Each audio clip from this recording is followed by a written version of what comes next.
저희가 지난주로 창세기 수요 성경 공부를 마쳤습니다. 그동안 다들 수고하셨습니다. 6주 동안 창세기 1장부터 11장에 있는 우리가 잘 알던 이야기들을 이번 강의를 통해 새로운 관점으로 보게 되고 그것을 통해 많은 것을 배우고 깨닫는 시간이 되었습니다. 그래서 매주 이렇게 저도 참석하면서 그 하나님의 말씀에 대한 그것을 배우고자 하는 여러분들의 갈망과 그런 열정을 또 보게 되어서 참 좋았습니다. 이제 다음 3주간은 우리가 지난 6주 동안 배워왔던 것들을 계속 묵상해 보고자 합니다. 이 말씀을 배운다는 것이 그냥 듣고 적는 것만은 아닙니다. 그 자리에서 시작하고 끝나는 것이 아닙니다. 성경 공부를 하고 우리가 들은 것들을 나름대로 이렇게 소화시켜야 됩니다. 그냥 목사님이 얘기했다고 거기서 끝나는 게 아니라 들은 것들을 갖고 우리 나름대로의 우리 것을 만들어야 된다고 생각합니다. 만약에 그냥 듣고 그 자리에서 끝난다면 맛있는 음식을 그냥 급하게 먹고 소화가 안 되고 그냥 체르하는 것과 마찬가지라고 저는 생각합니다. 꼭꼭 씹어서 맛을 보고 그 다음에 그것을 잘 소화시키게끔 해야 됩니다. 저도 수요 성경 공부에서 저희가 배운 내용들을 가지고 매주 다른 그룹들과 성경 공부를 인도하고 있습니다. 물론 우리 청소년들과 금요일 저녁 때 그것을 해나가고 있고, 그 다음에 또 화요일에 이제 한국어권들 그 멤버들이 수요 예배 못 나온 사람들이 이제 줌으로 나와서 이제 정 목사님과 같이 그 성경 공부를 인도하고 있고, 그 다음에 대학생들과 이제 매주 다운타운의 수요일 거기서 창세기를 공부하고, 또 이제 주일에도 우리 한울림 지체들과 같이 성경 공부를 하고 있습니다. 그래서 이 성경 공부가 그냥 내 그룹과 한다고 그냥 똑같은 거를 사용하는 게 아니에요. 항상 새로운 것을 준비해야 돼요. 각 그룹마다 다르기 때문에 그것을 계속 준비해야 되기 때문에 준비하는 과정에서 새로운 것들을 깨닫게 되고 그것을 성경 공부에서도 나누기도 합니다. 그래서 이번 기회에 이렇게 많은 성경 공부를 하면서 느낀 게 뭔가 하면 이게 끝이 없는 과정이구나. 그냥 한 번에 그냥 거기서 듣고 마는 게 아니라 계속 읽을수록 새로운 것이 보이고 그게 끝이 없는, 배우는 것은 끝이 없는 과정이구나라는 것을 느꼈습니다. 그래서 말씀이 우리 안에서 제대로 소화가 되어야 우리의 생각이 변한다고 저는 믿습니다. 그래서 이번 기기에 창세기 1장부터 11장에 대한 설교를 여러분께서 들으시면서 다시 한번 말씀을 묵상하는 시간이 되길 바랍니다. 그래서 우리가 성경 공부에 커버했던 것들을 제가 언급할 거지만 또 새로운 것들을 이렇게 설교를 준비하면서 깨달은 새로운 것들을 여러분과도 나누고자 합니다. 그래서 오늘 창세기 1장부터 2장을 다룰 것이고, 다음 주에는 3장과 4장 죄에 관한 주제로 다룰 것이고, 그리고 마지막 주는 6장부터 9장 구원에 관한 것을 다룰 것입니다. 그래서 수요 예배 전에 이 속하는 범위의 본문을 다시 집에서 읽어오시면 좋겠습니다. 창세기 1장부터 2장이 다루는 그 근본적인 주제는 창조입니다. 우리가 1장, 2장을 살펴보면서 두 가지 창조의 이야기를 보았습니다. 1장은 온 우주에 초점을 둔 창조의 이야기입니다. 그리고 2장은 우리 인간에게 초점을 둔 창조의 이야기고, 이 두 이야기를 통해 창조의 하나님이라는 모습을 보게 되었습니다. 근데 이 창조의 하나님의 모습이 무엇이라고 생각하십니까? 그 1, 2장에서 우리에게 보여주는 창조가 우리에게 나타내는 하나님은 어떤 하나님이시라고 여러분들은 생각하십니까? 저는 이 질문을 두고 이번 주 말씀을 준비했습니다. 두 이야기를 볼 때 참 많은 내용이 있어요. 그래서 딱 한 가지를 집어내기는 어려울 수는 있습니다. 그러나 잘 살펴보면 명확하게 보이는 그림이 하나 있습니다. 그것은 바로 우리의 필요함을 잘 아시고 채워주시는 하나님이십니다. 천지의 창조는 딱 한 말씀으로 시작됩니다. 오늘 읽었던 구절이죠. 하나님이 이르시되 빛이 있으라 하시니 빛이 있었다. 빛의 창조로 이 모든 것이 시작됩니다. 근데 왜 창조를 빛으로 시작하셨을까요?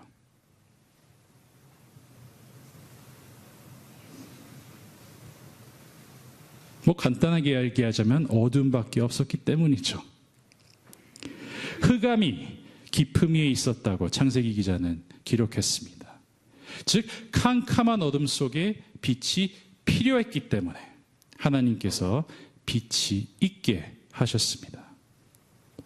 그리고 이 다음으로 6일 동안 어떻게 우주를 창조하시죠? 질서를 가져다 주십니다. 더 자세히 얘기하자면 첫 새날은 그릇을 만드시고, 그리고 다음 새날은 그 그릇에 합당한 내용물을 만드시고 그것을 채우십니다. 2장에 가면 인간마저도 비슷한 모습으로 만드시는 것을 볼 수 있습니다. 땅에 있는 흙으로 인간을 지으시고 생기를 코에 불어넣으십니다. 여기서 혼돈과 공허함 속에서 체계적인 질서를 가져다 주시는 하나님을 보게 됩니다. 다른 말로 얘기하면 필요한 것을 잘 아시고 그것을 공급하시는 하나님을 보게 됩니다. 딱 모든 것을 볼 때 무엇이 필요한지 잘 아시는 하나님을 보게 돼요. 그리고 딱 그것만 채워주세요. 그러나 창조의 이야기를 볼 때는 하나님께서 우리에게 질서만을 가져다 주신 것은 아니구나라는 것을 보게 됩니다. 1장에서는 그것이 두드러지게 나오는데 1, 2장 전체를 보면 하나님께서 창조하신 세 가지를 볼 수 있습니다. 저는 다음과 같이 정리해 봤습니다. 처음은 질서, 두 번째는 안식일, 그 다음에 세 번째는 관계. 이 세 가지를 하나님께서 만드신 것을 1, 2장 전체를 보면 보게 됩니다. 첫 6일은 질서를 가져다 주셨습니다. 네, 제 7일은 안식으로 말미암아 온 세상을 복되게 하시고 거룩하게 하셨습니다. 그리고 2장에서는 첫 인간을 창조하시고 홀로 있는 것을 보니까 좋지 않더라 하시니 그에게 동등한 도움, 에셀, 도우미를 지으심으로 관계라는 것을 하나님께서는 만드셨습니다. 근데 이 세 가지를 보실 때 공통점은 무엇입니까? 이 세 가지들이 우리 인생에 꼭 필요한 것들이에요. 없어서는 안 될 것들입니다. 어떻게 보면 우리의 삶을 받쳐주는 세 가지 기둥이라고도 할 수 있습니다. 질서가 없어지면 어떻게 됩니까? 질서가 없이는 항상 혼란 속에서 살아갈 수밖에 없습니다. 어떤 날은 갑자기 해가 밤에 뜨고 달이 낮에 뜨면 어떻겠습니까? 그리고 11월이 되었는데도 나무 잎사귀에 물이 들지 않고 날씨도 여름처럼 따뜻하면 어떻겠습니까? 이런 것들마저도 우리가 매일매일 걱정하며 살아가야 하면 너무 우리의 삶이 혼란스럽지 않겠습니까? 아무리 세상이 때로는 혼란스러운 것 같아도 그 밑바닥에 깔려있는 기본적인 질서는 늘 있습니다. 이 질서는 인간의 힘으로 마음대로 주장할 수 없는 질서입니다. 이 질서가 밑바닥에 있기 때문에 우리는 아무리 혼란스러워도 살아갈 수 있는 것입니다. 진정한 안식이 없이는 어떻게 됩니까, 우리 삶이? 삶의 질이 떨어집니다. 육체적인 건강만이 아니라 우리의 영적인 건강이 모두 무너집니다. 마음의 참된 평안을 누릴 수가 없고 삶의 이 온전함, 이것을 느끼지 못합니다. 안식일이 없다는 이런 예배를 드리지 못하는 삶을 여러분은 상상해 볼 수 있습니까? 팬데믹 때 잠깐 경험해 봤죠. 우리가 현장에 예배를 못 나오고 온라인으로 예배를 드릴 수밖에 없고 안식일을 예전부터 지키는 대로 못 지키는 그 현실, 얼마나 우리에게 참 부정적인 이펙트를 주었습니까? 우리가 안식을 할 수 있기 때문에 하나님이 늘 우리 삶의 중심이 되시고 우리가 보내는 일주일에 그 6일이 살아나는 것입니다. 마지막으로 관계가 없이는 우리는 어떤 존재가 되어버립니까? 고독하고 외로워집니다. 물을 주지 않은 식물처럼 그냥 시들어버리고 맙니다. 주일 설교에서 묵상했듯이 우리는 이 관계가 없이는 친밀함, 이런 것을 경험할 수가 없습니다. 그리고 우리 성경 공부에서는 인간의 행복은 바로 이 관계에서 온다고 성경 공부에서 배웠었습니다. 관계가 하나님께서 우리에게 주신 가장 귀한 선물이 아닌가, 이번 창세기 성경 공부를 통해 생각해 봤습니다. 이 모든 것이 다 관계에 속해 있다는 것을 보게 되었습니다. 우리의 서로만의 관계를 얘기하는 것이 아니에요. 하나님과의 관계도 뜻합니다. 하나님과의 관계가 없다면 어떻겠습니까? 하나님과 그리고 서로와의 같이 관계를 맺을 수 있기 때문에 우리는 이 세상에서 행복한 삶을 살아갈 수 있는 것입니다. 그래서 이 세 가지를 볼 때 우리는 얼마나 축복받은 존재입니까? 감사하십시다. 불평하지 마십시다. 창조의 이야기를 보면 감사할 수밖에 없어요. 우리를 이 세상에 있게 하신 것만이 아니라 우리를 태초부터 귀하게 여기시고 우리의 삶을 늘 풍성하게 하시는 하나님을 만나게 됩니다. 하나님이 아담과 하와에게 처음으로 말씀하신 것이 바로 이것입니다.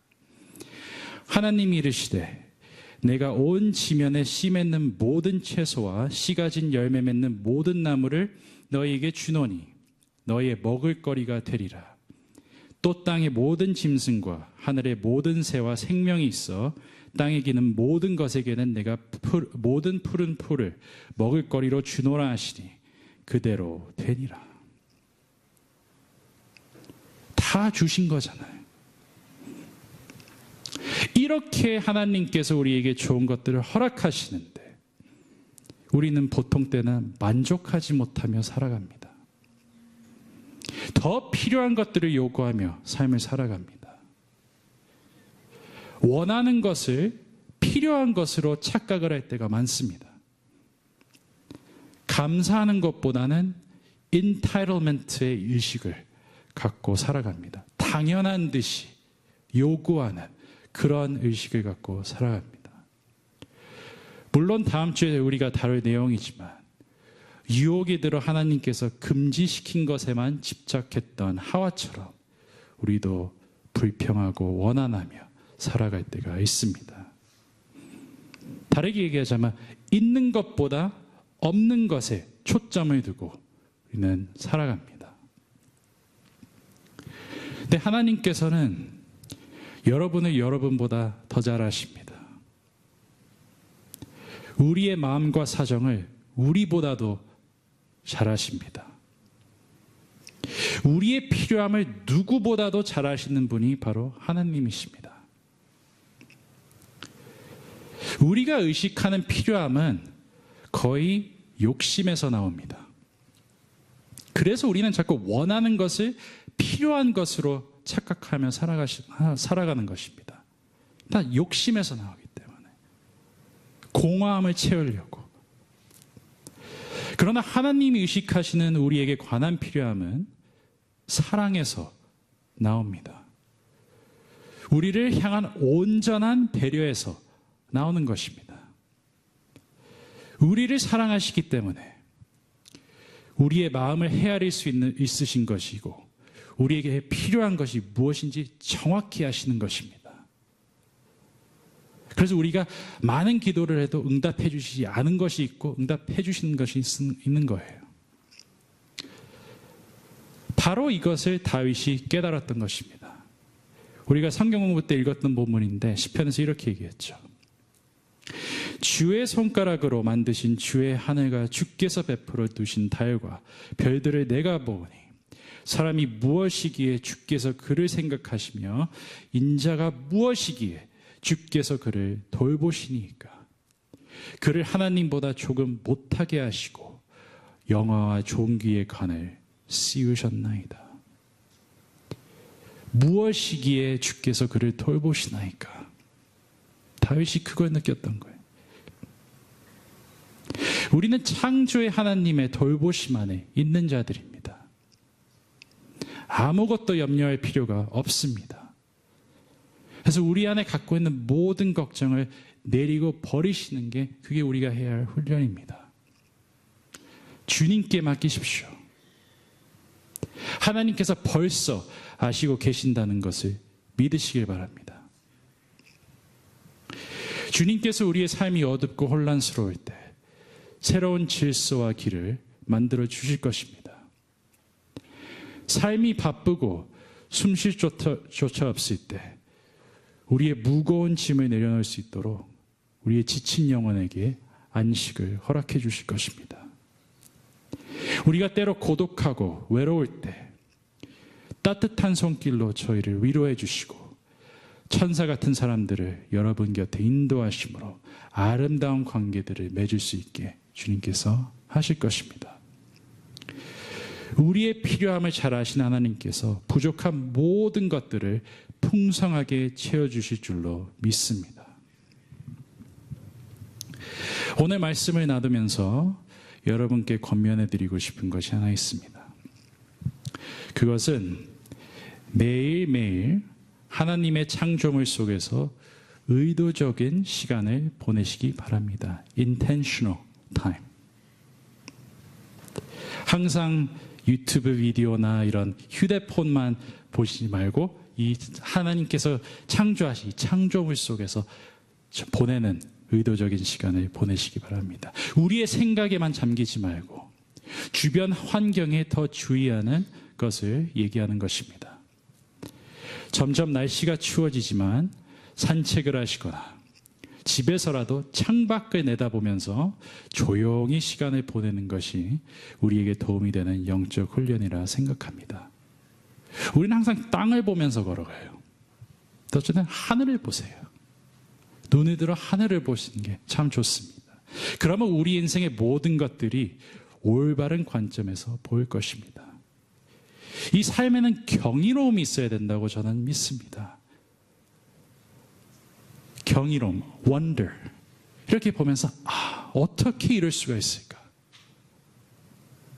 그냥 안다고 벌써 다 안다고 생각하는 것보다 똑같은 것을 보면서 어떻게 이럴 수가 있을까라는 이런 경이로움이 있어야 된다고 삶이 풍성해진다고 저는 생각합니다.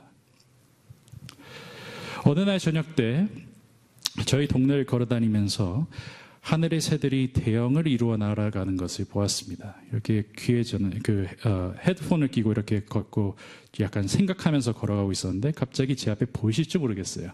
조그맣게 이렇게 제 앞에 새들이 이렇게 딱 날아가는 것을 보았어요. 어떻게 보면 되게 당연하게 여겼을 수도 있지만 그 순간에 그걸 딱 보면서 저에게 깊은 감동을 주었습니다. 그래서 언뜻 생각이 들었어요. 쟤네들한테는 누가 가르쳐주지도 않았는데 어떻게 저렇게 날아다닐 수 있을까? 그래서 그 자리에서 멈춰서 바로 저 사진을 찍었던 것입니다.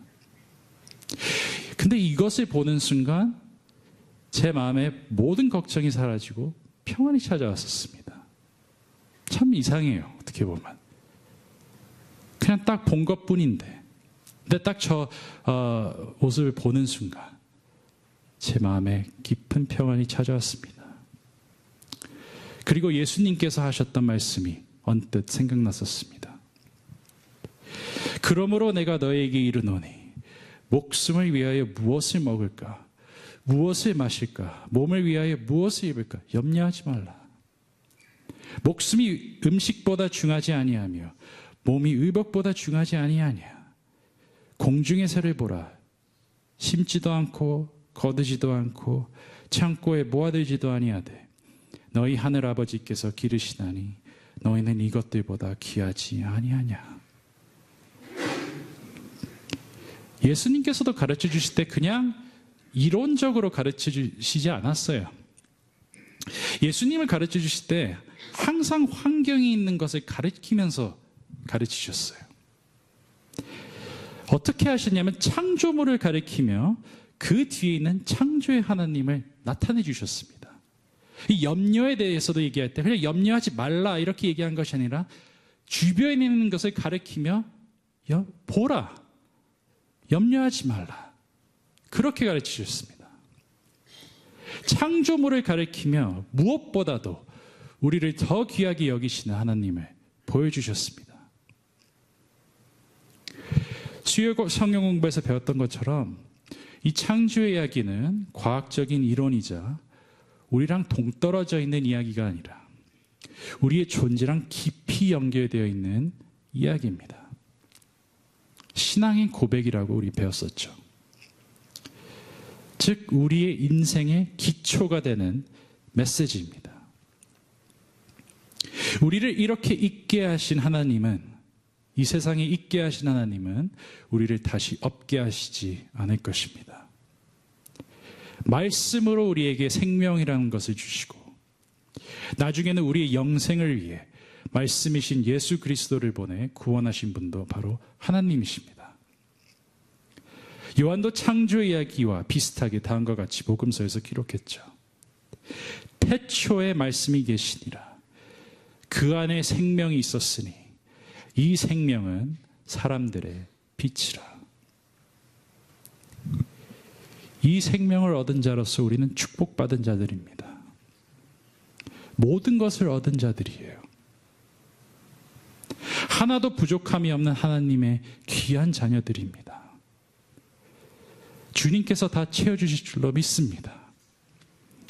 사도 바울도 이 창조의 하나님을 잘 알고 있었어요. 그 의식 속에. 그래서 그는 이렇게 고백을 했죠. 나는 비천에 처할 줄도 알고 풍부에 처할 줄도 알아 모든 일 곧 배부름과 배고픔과 풍부와 궁핍에도 처할 줄 아는 일체의 비결을 배웠노라. 내게 능력 주시는 자 안에서 내가 모든 것을 할 수 있느니라.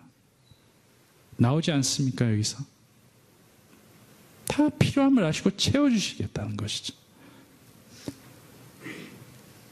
내게 능력 주시는 자 안에서 내가 모든 것을 할 수 있느니라. 이런 믿음이 우리 인생의 기초가 되길 바랍니다. 창조의 하나님 안에 있는 은혜에 충만하시며 늘 삶에 만족하고 감사함으로 살아가시는 우리 모든 여러분이 되시길 간절히 바랍니다. 같이 찬양하시겠습니다.